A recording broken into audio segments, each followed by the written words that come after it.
Understanding Singapore's multinational enterprise and domestic top-up tax.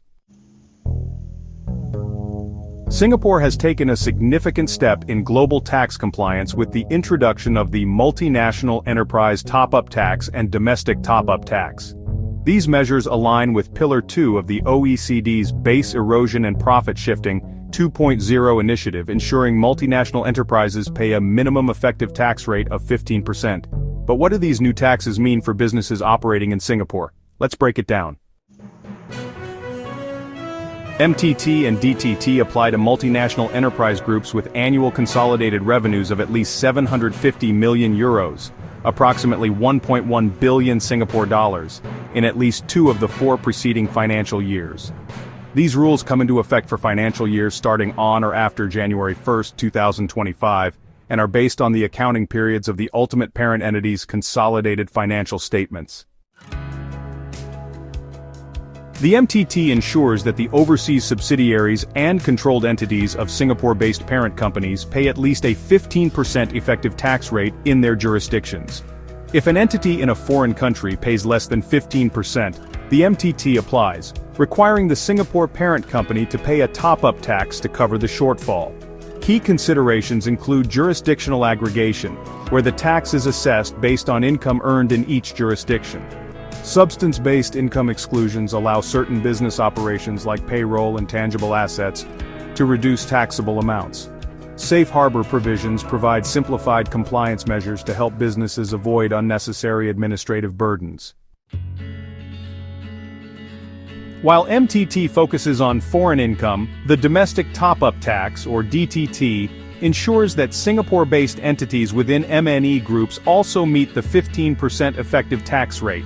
DTT applies to entities operating in Singapore, including those classified as reverse hybrid entities. The designated filing entity, or DFE, is responsible for calculating and filing the DTT, ensuring compliance with Singapore financial reporting standards, and coordinating with the group's global compliance framework.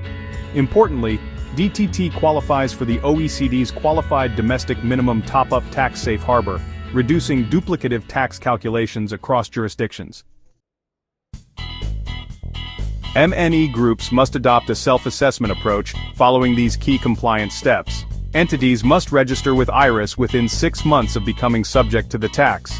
Tax returns for MTT, DTT, and the Globe Information Return must be filed within 15 months after the financial year end, or 18 months for the transition year.